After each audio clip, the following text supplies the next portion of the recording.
Goeiemôre, good morning. Ja, die week is amper op sy einde en ons is hier om vir jou daai ekstra hupstoot te gee om jou deur die laaste bietjie te help. Hartlike goeiemôre, good morning collega's. Dit gaan met my verruklik, kyk net hier so staan ek weer, doring tussen die ou pragtige rosies. Ag, dankie Pieter, is daar nie 'n lied in die hart vir oggend nie? Wat?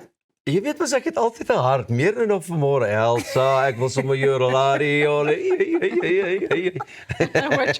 En daar's Ek kyk nuwe tegniek. Ja, want ek moet hom klap, maar die diafragma slaap nog, jy weet, hy kan nie hoi. Maar in elk geval, vandag bederf ons al ons toekomstige bruide met alles oor die ex-verloof uitstalling en ook die splinternuwe Wedding Guide 2027. Ons gesels tafeltennis saam met Chris van der Walt, leer die kuns van perfekte sushi saam met Jacques Germeshuis en Ayrton kuier saam met ons om te gesels oor sy nuwe enkelsnit. Dit gaan baie lekker wees. Klink baie lekker. Nou voordat ons daarby kan uitkom, moet ons natuurlik eers by die oggendpraatjies uitkom en ek het 'n interessante storie wat ek met julle wil deel. 'n Australiese vrou wat vir die moord op haar huismaat 'n vonnis van 16 jaar uitdien, is weer in die nuus. Die keer oor die spesiale mediese voorregte wat sy agter tralies geniet. Alicia Schiller is in 2017 aan die moord op Tyrell Everton Mostert, 'n ma van 3, skuldig bevind. Schiller het nadat dit aan die lig gekom het dat sy toegang tot die gewilde gewigsverliesmiddel Ozempic gekry het, weer opslae gemaak. Dit kort na sy plastiese chirurgie ondergaan het om oortollige vel by haar ooglede te verwyder. Sy het selfs vroeër toestemming vir IVF-behandeling gekry waarvoor sy die maksimum sekuriteitstronk tydelik sou kon verlaat, maar sy het daardie aansoek later teruggetrek. Die nuus oor die Ozempic-behandeling het egter 'n storm ontketen. Bronne binne die tronk beweer dat Schiller 'n liefde vir gemorskos, lekkers en gaskoeldrank het en dat sy bloot haar eetgewoontes kon verander. Nou, die slagoffer se ma, Jo Everton Mostert, is woedend. Sy sê dat dit 'n vermorsing van belastingbetalers se geld is. Opposisiepolitici stem saam en vra waarom 'n veroordeelde moordenaar sulke luukse mediese sorg ontvang. Die Victoriaanse regering verdedig egter die besluit. Hulle voer aan dat dokters hierdie mediese besluite neem om ernstige gesondheidsprobleme in die toekoms te voorkom en dat hierdie mediese behandelings volgens hulle in die langtermyn juis geld vir die belastingbetaler kan spaar. Goed, oor na julle. Is 'n Australiese dame, né? Australiese, ja. En jy het nou gepraat van wat? Victoriaans, wie? In the state of Victoria. Oh, the Ja, state of Victoria. Oh. In Australië. Ek kan nie, toe ek hierdie storie nou hoor, is ek kan nie verstaan hoe al hierdie goed, dit word net erger en erger en erger. Sy is 'n veroordeelde moordenaar. Iemand is oorlede, maar nou kry sy allerhande voordele. Ek verstaan dat gevangenes dit moet kry wanneer hulle mediese sorg nodig het. That I understand completely. But all of these things are luxuries that people outside of jail can't even get. Some people are desperate to have a child and they cannot have it because they can't afford IVF. Now you are a convicted murderer. Not only are you getting IVF, you're getting Ozempic and plastic surgery. Ek kan nie glo hierdie is eintlik 'n storie. Dit klink soos 'n fliek. Dit klink soos 'n fliek. I can't believe that this is something that is happening in 2026 and in the real world. Ja nee, dit lyk vir my dit raak nou deesdae 'n kwessie van ag nee, wat moenie komkommer nie, as ons tronk toe gaan is in elk geval baie lekker daar. Wat verkeerd is. Ja, maar ook die idee van gemorskors. Ja. In die tronk eet jy wat jy gegee word. Ja, geniet Because you've done something that's landed you up in jail.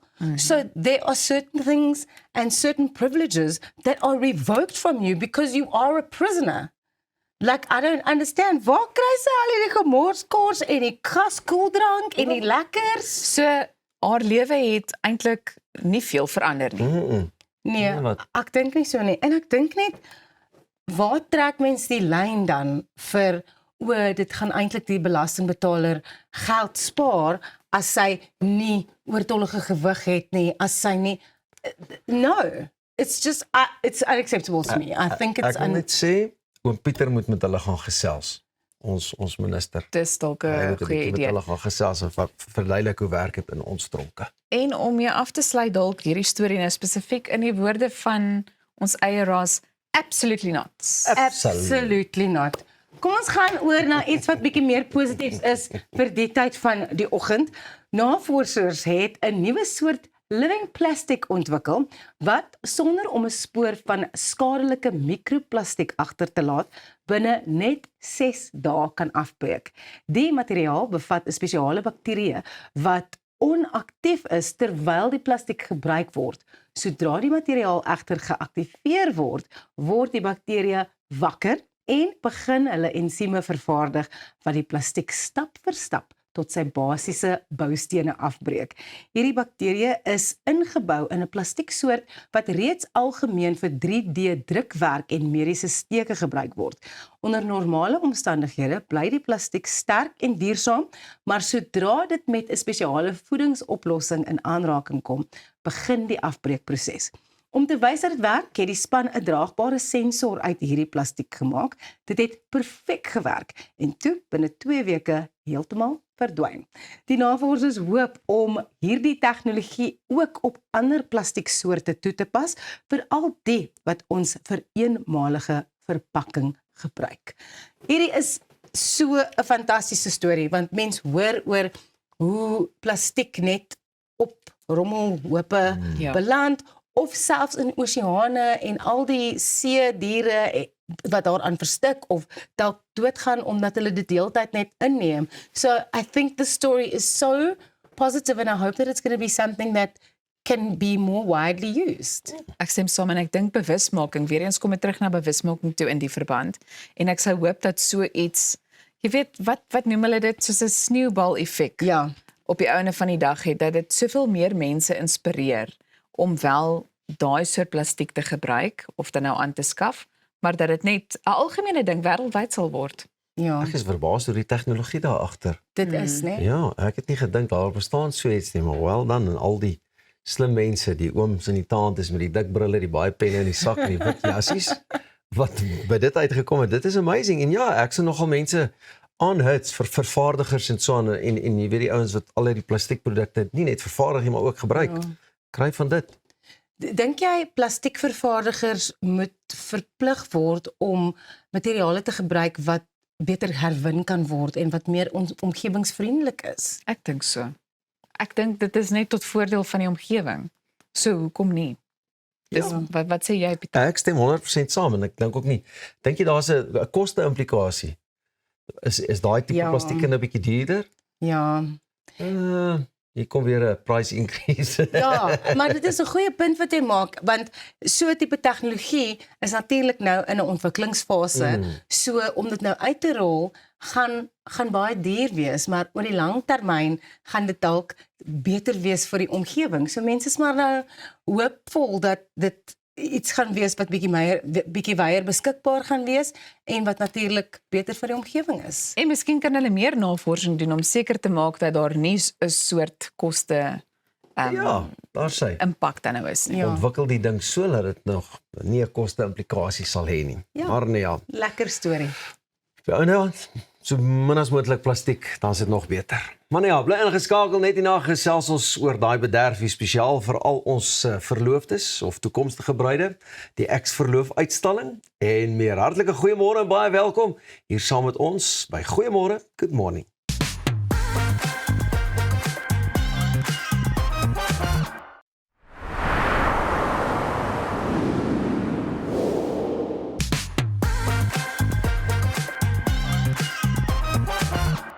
Vir enige paartjie wat besig is om hulle droomtroue te beplan, is die ex-verloof uitstalling 'n datum om op die kalender te merk. Op 1 en 2 Augustus bring die gewilde bruidsuitstalling van die land se beste trouverskaffers onder een dak saam. En as dit nie genoeg is nie, is die splinternuwe Wedding Guide 2027 ook pas bekend gestel. Nou om meer te hoor, gesels ek nou met Inge Prevost van Bruidsgids. Baie welkom hier by ons vanoggend. Dankie Elsa, is lekker om hier te wees. Goed, Inge, vir iemand wat nou nog nooit die ex-verloof uitstalling bygewoon het nie, Wat presies behels dit? So die Eksverloof uitstalling is 'n wonderlike geleentheid vir paartjies om bietjie meer te kan leer oor verskaffers in die trouindustrie. Soos ons gesê, ons het 80 verskaffers wat daar gaan wees en dis 'n lekker dag vir hulle net om bietjie inspirasie te kry, bietjie die hart en mense agter die besighede te kan ontdek en te kan leer ken en ja, net half die missing elemente van die dag te kan kry ook vir hulle troubeplanning. En is daar iets uniek wat die besoekers hierdie jaar kan verwag? So by hierdie jaar se uitstalling, ons doen soos ek sê, ons het die Eksverloof, ons het ons goodie bags wat ons doen, so die eerste 300 bruide elke dag kry die goodie bags wat 'n lekker geleentheid is vir hulle om verskeie verskaffers so ook te kan ontdek. Ons het ook 'n spa waar jy nek en handmasserings kan kry. Ons het ook kunstenaars wat musikante in die trouindustrie wat ook gaan optree en ja, dis net 'n lekker geleentheid om bietjie meer te kan sien wat daar is. Hoekom sou jy sê is dit so 'n ander soort ervaring as om verskaffers bloot aanlyn te soek? So dit is baie belangrik want ons is in 'n industrie waar dit baie sosiale media en so aan is en dit kan nogals oorweldigend voel met al die inligting daar buite. Maar ek moet sê hierdie gee 'n geleentheid vir bruidjies om weer eens 'n in-persoon ontmoeting te kan hê. Die vrae te kan vra wat hulle graag wil hê en ja, net 'n bietjie meer die mense agter die besighede, die ontwerpe en bietjie meer in die industrie in te kan gaan so.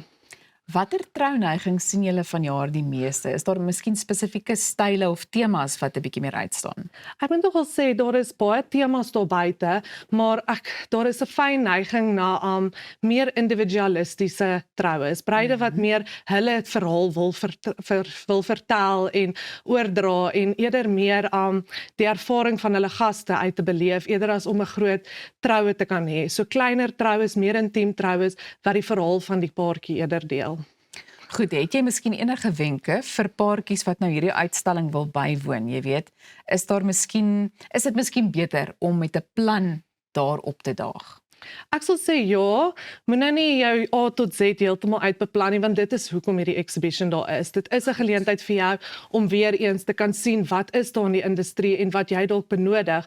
Maar kom, beplan bietjie voor die tyd, kry inspirasie, kry jou vrae reg. As daar verskaffers is wat jy weet jy kort nog, gaan kyk 'n bietjie op sosiale media, ons sê wat se verskaffers is daar, gaan sien 'n bietjie wie gaan daar wees en ja, soos ek sê, as jy vroeg die oggend daar is, kry jy ook 'n goodie bag en in hierdie goodie bag is daar ook soveel bronne van inligting daar binne wat jy kan huis toe vat en dan rustig verder deur dit verwerk. So ja, kom so half semi met 'n plan, maar geniet ook die dag en die ervaring wat dit bied. En ek moet vir jou sê as ek so na jou luister, dan klink dit vir my asof dit regtig net baie gerieflik is, jy weet, vir diegene wat nou wel 'n draai daar kom maak. Goed, nou ek het vroeër verwys na die nuwe wedding guide wat ook nou onlangs verskyn het.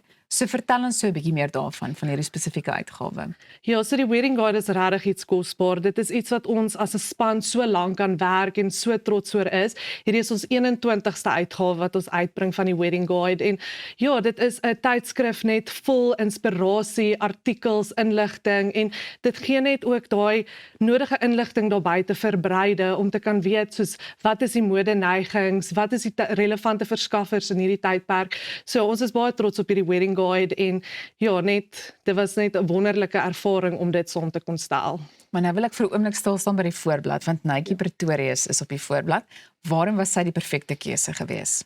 So toe ons begin beplan het aan die wedding guide, moet ek sê ons het altyd dan dink ons okay, wie is die voorbladmodel want dit neig ook baie in watter rigting ons gaan en Netjie het net op die perfekte tyd in ons skote geval want in daai beplanningsfase het ons sosiale media dame na my toe gekom en sy het gesê Inge, Netjie is verloof.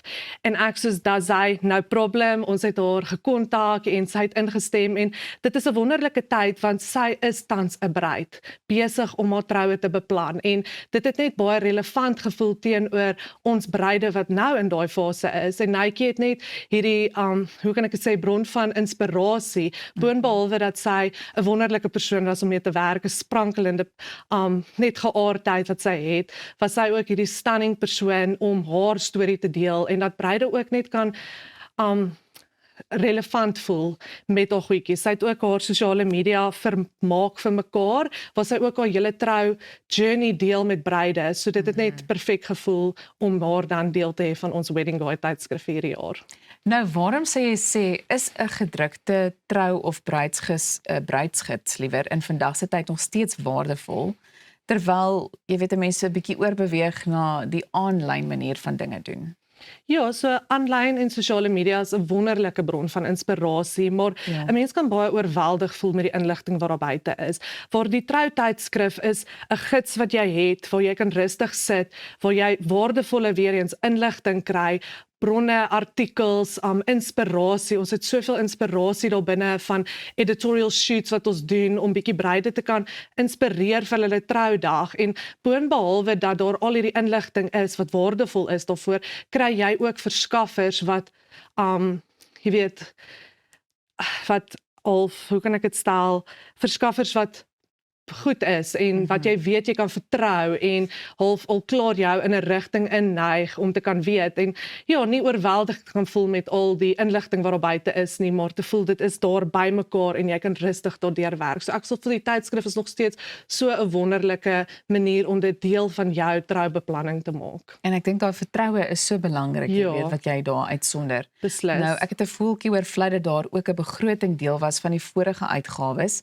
Is dit ook deel van hierdie uitgawe en waarom dink julle is dit so belangrik om dit in te sluit?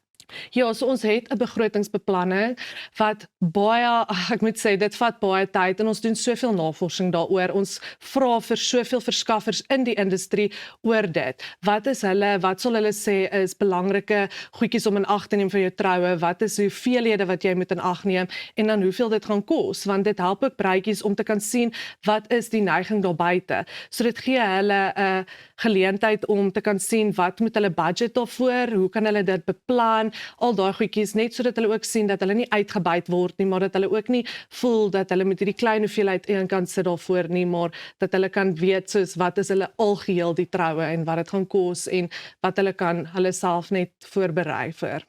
Nou wil ek terugbeweeg na die uitstalling toe vir 'n oomblik. Ja. Waarom sou jy paartjies aanbeveel en nooi om daai uitstalling by te woon?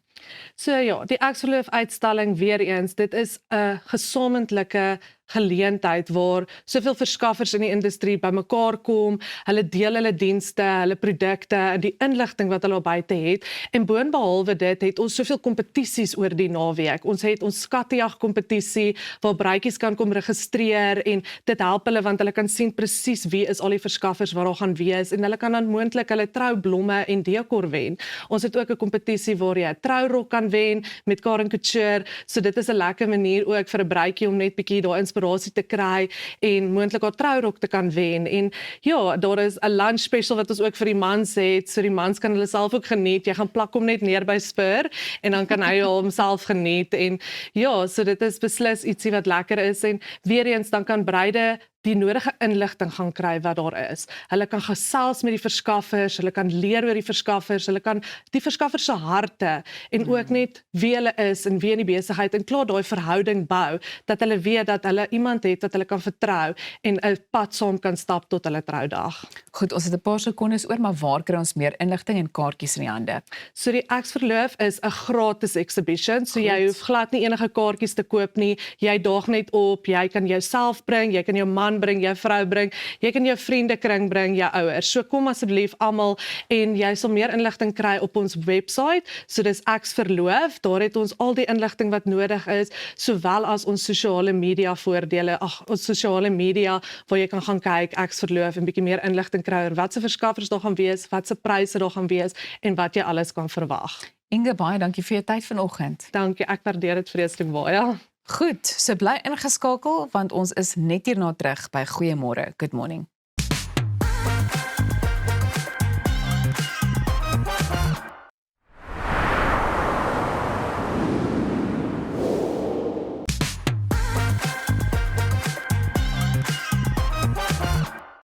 Hierdie is inderdaad Goeiemôre, good morning en dis wat ons jou toewens. Sporttyd, dit begin dalk met 'n eenvoudige ping en dan miskien 'n pang, maar voor jy jou oë uitvee, is dit 'n blitsvinnige geveg oor hierdie klein net. Ons gesels vandag tafeltennis en Chris van der Walt van Play Table Tennis is hier om meer te vertel oor hoe hulle hierdie opwindende sport op grondvlak en voetsoolvlak laat groei.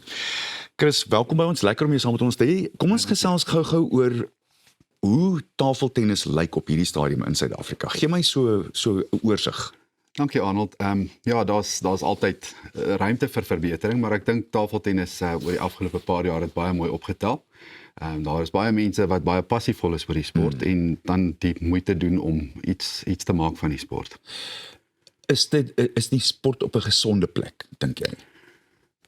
Ek dink redelik so. Ja. Ons het so pas 'n baie goeie 'n nasionale kampioenskap gehad in Polokwane wat almal geryf het oor hoe goed dit verloop het. So ek dink dis op 'n goeie plek. En gee vir my 'n idee hoeveel deelnemers en van waar oral? En hoe groot? Ek was nie persoonlik betrokke nie, maar ek reken daar was seker beste deel van 1000 spelers. As ek nou moet raai. Wat oor ek dink 'n totaal van 10 of 11 dae gekompeteer het in verskillende divisies.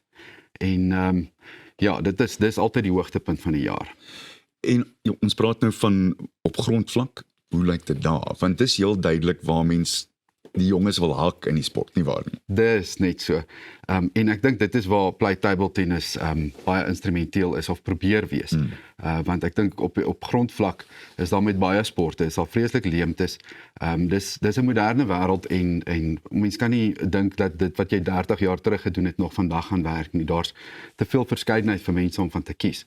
So mens moet 'n manier kry om spelers te hak en betrokke te hou. En ek dink dit is waar ons betrokke raak en seker maak daar is goeie redes vir hulle om terug te kom week na week. So ons het 'n oulike stelsel waar ons vir hulle level ups gee en soos wat hulle kompeteer en ons fokus daarop om elke week 'n wedstryd, 'n kompetisie te hê. Hulle nie net oefen en slaan oor die net en so aan nie. Daar is ruimte daarvoor ook, maar ons fokus daarop om nuwe mense aan die sport bloot te stel. En dan op daai manier hulle te laat verbeter en in die groter strukture te gaan kompeteer. You mentioned level ups. What does that mean? Level ups is actually a concept that I developed about 12 years ago, and it was basically just to try and remove the politics from the sport a little bit and give even a beginner player a way to measure himself against other people, and just pulling that through to tournament status and making sure that everything works fairly so that a player can prove himself fairly without politics getting involved. But you've been involved with a few other sports, and of course, without wanting to sound too negative, it's very difficult to separate the two, isn't it? Often politics creeps in the back door. Absolutely. I think different people get involved with sports for different reasons. And there's always that element that you have to fight off, of the power-hungry individuals and doing it just for the wrong reasons. So that's what's the main motivator to take the politics out as much as possible. It's never possible to do it completely. As ons terugkom by tafeltennis, dis 'n verskriklike maklike sport om in betrokke te raak op 'n sekere manier, nie waar nie? Want talle mense het 'n tafeltennis tafel iewers in die huis of het een gehad en mense word aan dit blootgestel. Hoe hou mense hulle as hulle eers begin speel het en hoe kom mens by daai level ups? Presies. Ons fokus nie daarop om noodwendig clubs te wees nie, maar die klub is die tipe plek waar 'n tipiese plek waar spelers kan betrokke raak en week na week georganiseerd kan deelneem. Maar ons fokus daarop om kompetisies te hou. Of dit nou met 'n klub is, ons kry net 'n venue en ons hou kompetisies op 'n gereelde basis. Gee vir die speler die geleentheid om homself te bewys en daar spelers wat net week na week terugkom en party kom probeer dit vir 'n week of 2 en besluit dis nie vir hulle nie. Maar soos jy sê, tafeltennis is 'n baie accessible sport. Ja. Omdat dit so 'n sosiale ding is. Ons het vir jare by die SAIK in die ou dae, die kameramanne het 'n tafeltennistafel gehad en natuurlik as jy begin speel, dan hak hy jou. Hoekom dink jy is dit daai ding? Want hy vang vir jou beslis nie waar nie. Ek dink die leerkurwe op tafeltennis aan die begin, dis maklik om te verbeter. En dan is dit daai okay, jy het my nou net gewen, maar volgende keer het ek 'n goeie kans. Ek dink tafeltennis doen dit. As iemand sou wou betrokke raak en kom ons sê iemand kom agter een van die jong span het in hulle huis het talent daarvoor, want dit is hand-oog-koördinasie en as hulle dit het, dan is dit redelik eenvoudig om dit van daar af te vat. Wat stel jy voor? Wat is die volgende stappe? Ek stel voor hulle kontak hulle naaste klubstruktuur. Dis tabletennis.co.za is die nasionale organisasie en hulle breek dan weer af na die verskillende provinsiale en wat gewoonlik dan ook hulle eie website het wat vir jou wys waar is die klubs waar jy kan begin deelneem. In ons omgewing het ons 2 klubs, een in Centurion en een in Pretoria Oos, waar ons dan nou betrokke raak en die spelers die geleentheid gee. Hoe belangrik is fiksheid vir tafeltennis? Goeie vraag. Ek moet sê ons kry nogal al die figure.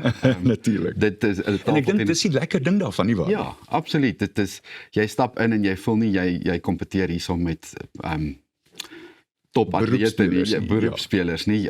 Ons en juis ons fokus ook daarop dat die nuwe mense kom speel sodat niemand wat nie daar instap voel hulle word oorweldig deur hierdie fantastiese vlaksport nie, maar ja, dit is regtig 'n sport vir almal en ons kompeteer kinders teen ouers en seniors en veterane en almal speel saam. En as mens nou regtig mooi daaroor gaan dink, daardie hand-oog-koördinasie, dis waaroor dit eintlik gaan op die ou einde, nie waar nie? Jy moet 'n goeie oog hê en jy moet 'n goeie hand hê. Dis 'n verskriklike vinnige sport En baie tegnies. Baie tegnies. Ek dink daar is 'n verskeidenheid van speelstyle, soos wat 'n mens met rugby jou verskillende posisies kry en die spesialistposisies. So kry jy spesialist tafeltennisspelers. Een hou meer van spin en ander van chop en ander van spoed en dis regtig 'n groot verskeidenheid. As mens kyk na die wêreld se bestes, die spoed van tafeltennis is verbuisterend op daai vlak, nie waar nie? Ek wil sê dit is van die vinnigste sporte in die wêreld. Ja. Dis regtig vinnig. So, as we sort of wrap things up, from your point of view, when we talk about play table tennis, how do people get hold of you, and what is your overall aim with play table tennis? Okay, so play table tennis, we want to focus on commercializing the sport so that it gives an opportunity both for administrators and promoters to make a living, even if it's a meager one, to make a living out of the sport and be incentivized for the little bit of effort that they put in. And they can contact us on, our website is playtabletennis.co.za. And we have a social media presence, Facebook as well, with that same Play Table Tennis ZA. That sounds terrific. Obviously, there's coaching to be done as well, not so? Yes, we try and let people grow into it, but we do offer some coaching opportunities as well. It sounds fantastic. Dis Chris van der Walt van Play Table Tennis. Chris, baie dankie vir jou tyd. Ons waardeer dit regtig. Dankie Arnold. Nou ja, na al daai hoop ek jy's honger. Of miskien hoop ons jy's nie honger nie, want raai wat, net hierna is daar sushi in die ateljee. Ja, ek weet van 'n paar monde wat alreeds water, want hoe goed is dit in die oggend as jy kan sushi eet?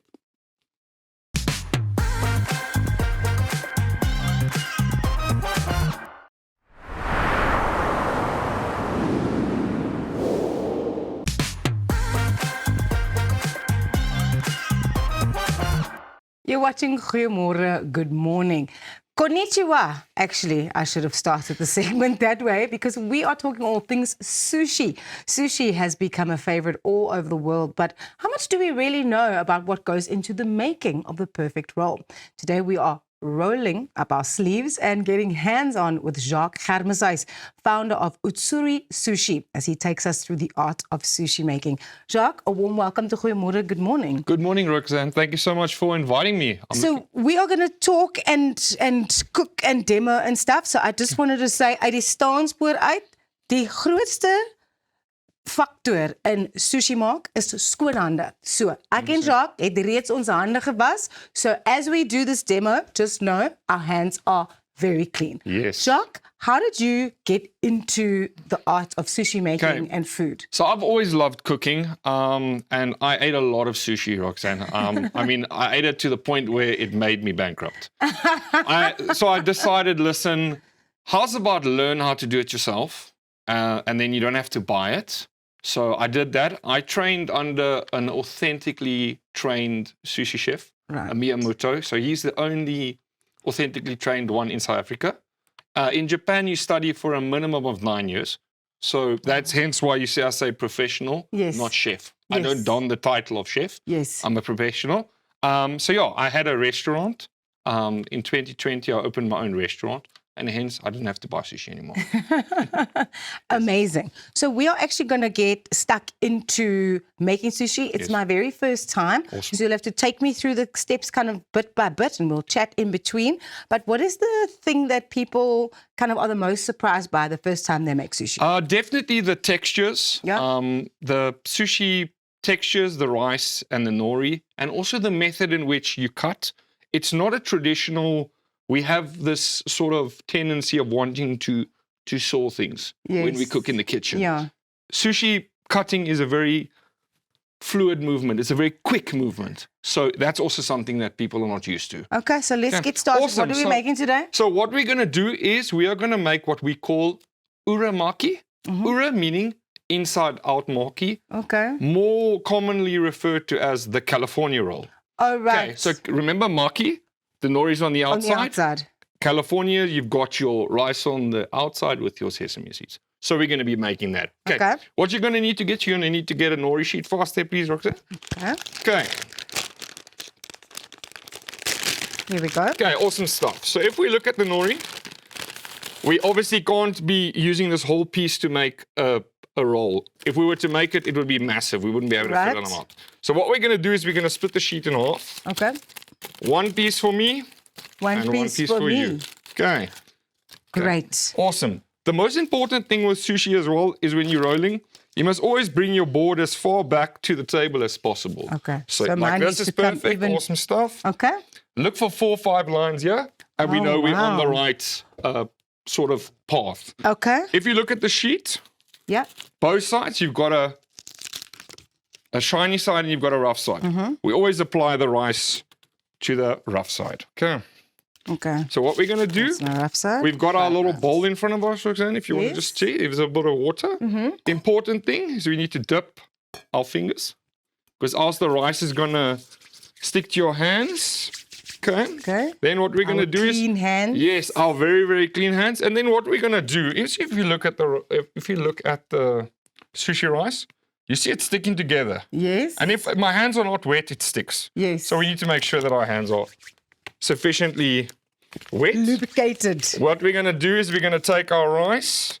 I always say to people, you want sort of like a little snowball. Okay. That is the correct amount of rice to use. Okay. Okay. Nothing sticking to my Okay. hands. so If like it a does little stick, you can snowball. just use a little bit more water.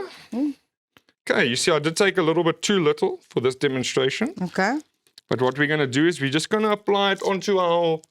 If you see it's sticking, you can get a little bit more water. Like even myself, can just grab a little bit more rice. Okay. Do you feel the texture of the rice? I do. Yeah. Okay. So it's a little bit soft on the outside Yeah. and hard on the inside. So that's your perfect sushi rice. I always say to people that visit me for the first time, sushi is 90% rice and 10% skill. So Right. when you enjoy your sushi today, don't thank me, thank the rice. Okay. Okay. Awesome. That's looking very Right. good. So what we want to do is we want to try and cover the The entire whole thing. Yes, 100%. My thing And is- don't apply too much pressure Okay. because then what's going to happen is your sushi is going to look like pap. And we, Yeah, don't- and okay. we definitely don't want that. We want sushi, not pap. Yes. Wanted pap, we would go to Chisanyama and get Yes, pap. But exactly, today, exactly. we are doing sushi. Yes, awesome stuff. Okay. Okay, so now what you can just do is you can wet your fingers and you can just use the top section of your fingers just to put it down. What we can do is we can just do this. Yes. So, what do people enjoy about coming to a class with you and making the sushi? So- What are the reactions that you get? So I was, what most people enjoy the most is the hands-on experience, number one. And a lot of people are looking for events for their kids. Yeah. So I do a lot of sushi classes. My youngest class was a bunch of 3-year-olds. Oh, my word. And you it have wa- patience. I've got a lot of patience, yes. We need to do our next thing, and Yes. I'm actually just going to watch you make Awesome it. stuff. So what because we've we're got doing- 2 minutes left. Awesome stuff. We're applying our sushi sesame yes, seeds. yes. Okay. What we're going to do is we're going to take our sheet over. Okay. We're going to then put our avocado on. Oh, mine didn't fall off the sheet. I've done one thing right. Nice. Okay, now I'll just watch. I'm just gonna for practical purposes, due to there not being a lot of time, I'm just gonna make it a normal We see how the pros do it. avocado. Sorry, these avocados are a bit of a problem today. They don't want to break. So is this a veggie? So this would be maybe? like a veggie California. Okay, cool. Okay. Oh, I see the way that you slice. Yeah. Okay. Then what we're gonna do, like a crab, we're gonna bring it over. We're gonna fold it in. We're gonna roll it over, and we have our California roll. That's amazing. Yes, and that's it. Can you show me how to cut? That's what one thing I Definitely. do want to do. Okay, perfect stuff. Now I grab your little cloth quickly. Yes. Okay, like I said to you, it's a very fluid motion. Let's see So this what we're gonna motion do- just to end off our little sushi segment. I'm going to, in the meantime, get Okay. some soy sauce so I can Awesome at stuff. least taste it before we have to go. Stuff. Okay, let me just roll it back. Sorry about that. Some even without chopsticks. I'm Yeah, gonna grab just it with use your my fingers. hands. Grab it with your fingers. Little bit of ginger. So, Jacques, where can our peeps get in touch with you if they want to come for a You class? guys can contact us on our website. So our website is www.utsuri.co.za. Or you can alternatively, you can email me on utsurisushi@gmail.com. And And cheers. cheers, guys. Your corso.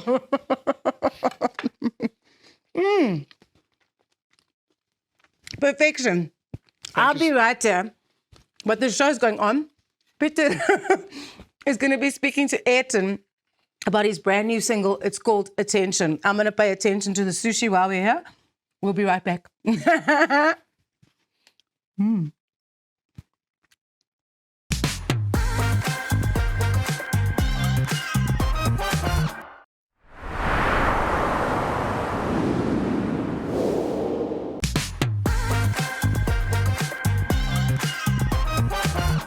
Lekker, dis weer tyd vir bietjie musiek en ons word vandag bederf met Ayrton en hy is hierso en hy sing vir ons sy nuwe enkelsnit Attention.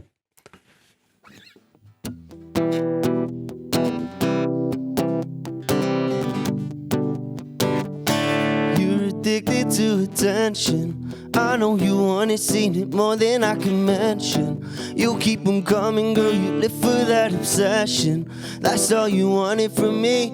I could tell just by the look in your eyes. You're addicted to the camera flash on you. Posting on the net to get some views. Dancing in the club and getting loose. And I ain't need to tell you what to do. Baby girl, just go and do you. Let somebody else enjoy the view. And I can't change you, girl, so I have to go. You can give someone else their turn, 'cause you're addicted to attention. I know you want it, seen it more than I can mention. You keep them coming, girl, you live for that obsession. That's all you wanted from me. I can tell just by the look in your eyes. You're addicted to attention.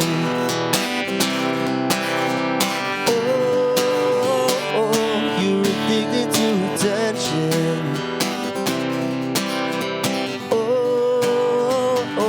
You're addicted to the drama. I don't wanna say it, girl, but karma's a shh, and you gon' hate it when she comes up to stab you in the back like you do. Ooh, and when you find yourself, I hope you know that I'm with someone else, 'cause you're addicted to attention. I know you want it, seen it more than I can mention. You keep them coming, girl, you live for that obsession. That's all you wanted from me. I could tell just by the look in your eyes. You're addicted to attention.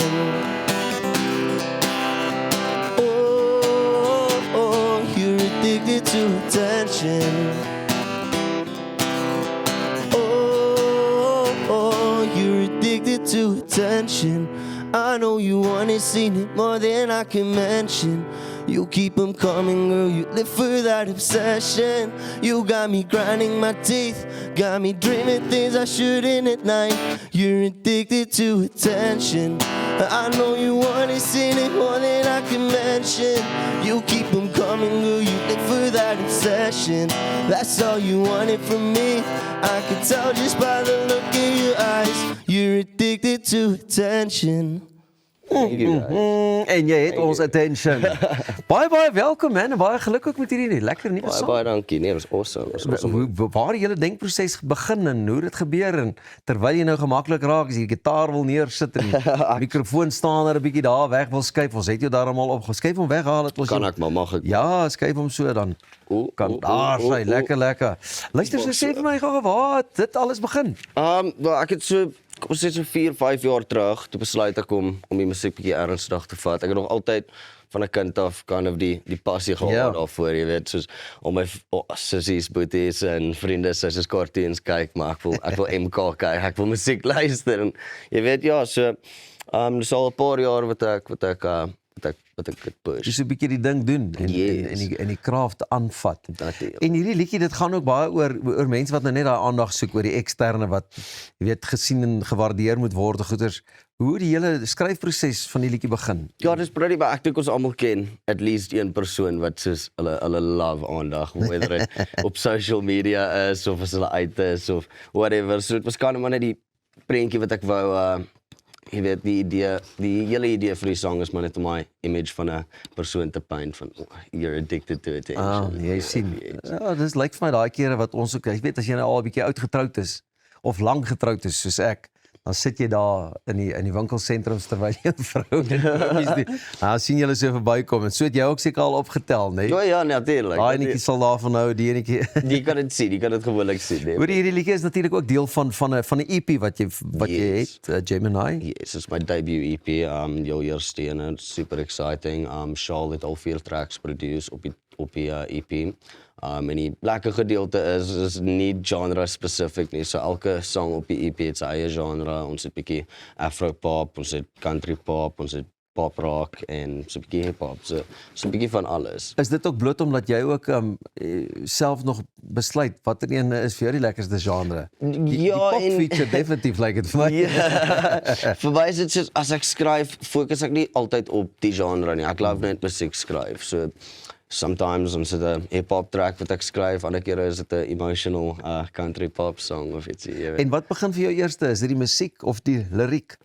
Gewoonlik as ek so 'n chord progression of ietsie uitgefigure het, dan kan ek dadelik begin idees in my kop, melodies in my kop kry en goed soos dit in die lyrics kom maar eventually. Lekker. En hierdie EP is dit dan nou al beskikbaar of Vrydag kom hy uit op all platforms, Spotify, Apple Music, YouTube en al die nodige platforms, dan kan ons jou gaan uitkyk daarso. Is jy self ook een van daardie mense wat 'n bietjie voel, jy weet, ons het nou so 'n bietjie aan die genre geraak, maar is daar 'n spesifieke genre wat jy van hou om na te luister voordat ons nou praat oor die wat jy van hou om te sing? Ek dink dit is definitief pop rock, enige soos modern pop rock, musiek is awesome vir my. Ek love net hoe hulle, jy weet die ouer gedeeltes soos van rock musiek, elektrische gitare vat en dit net meng met soos moderne drumme, moderne vocals, lyrics en dit is awesome vir my. En is al die liedjies ook Engels of het jy 'n bietjie gemeng ook Afrikaans en Engels? Ek skryf op hierdie oomblik net Engels. Ek het nog nooit probeer om 'n Afrikaanse song te skryf nie. Dis 'n scary thought vir my om eerlik te wees. Ja, so ek het begin skryf in Engels en nog maar net aan. Sy lekker vir jou werk, why not? En vertel vir my 'n bietjie van die naam of die titel, die Gemini, die titel van die EP. Gemini, ja, ek is 'n Gemini, so ek het gedink is maar net cool, why not? Toe kom gooi ons dit daar in en jy weet die EP speel kind of rond met ons as Geminis as Two-Faced of whatever, jy weet, so 2 van die songs op die EP is soos heavy emotional tracks en die ander 2 is soos net vibey hit songs. So jy weet, en dis die cool gedeelte. So as Attention nou een kant van jou byvoorbeeld sou wys, wat sal die res van die EP wys? Dis 'n goeie vraag. Dis 'n goeie Want ek vraag. weet, jy gaan sekerlik ook 'n bietjie, ons almal soek mos maar daai bietjie aandag. O, natuurlik, maar dis attention. die funny gedeelte. Ek sit hierdie song uit van You're Addicted to Attention. En met ek TikToks maak elke dag en smeek vir daai aandag. Ja. Dus ja, en soos ek sê, die twee tracks, ons twee tracks waarop dit super soos vulnerable, emotional songs is en die ander twee soos Attention en Tell the DJ is altyd net soos lekker, jy weet, catchy tracks. Wat sê jy reken net so vinnig is vir jou die grootste uitdaging om te begin as 'n nuwe en 'n jong kunstenaar? Die belangrikste deel vir my is hou net aan skryf, hou net aan push, content uitsit, maar nooit ophou nie. Jy weet, maar nooit laat die nommers jou demotivate nie. As jou video 100 views kry en 10 likes, then so be it. Jy doen dit môre, jy word wakker en jy doen dit weer. Ek dink die groot vraag is altyd hoe kom jy dit doen? Hou jy daarvan om te sing of wil jy ook daai aandag gee op die einde van die dag, nee? Vir enige kunstenaar dink ek for that matter. Dis 'n baie goeie vraag en obviously om te admit, ja, ek sal love om nommer 1 te gaan, jy weet, reg om die wêreld. Dis my doel, dis my doel. En mag dit dan alles hier begin het en ons weer met jou gesels. Ayrton, baie dankie vir die inloer. Kyk uit vir hom op alle musiekplatforms eerskomende Vrydag. Dis dan al van ons kant af wat vanoggend aan betref. Man, ons het heerlik saam met jou gekuier. Van my en die res van die span, mooi bly mooi en sorg dat jy nooit ophou droom nie. Lekker dag.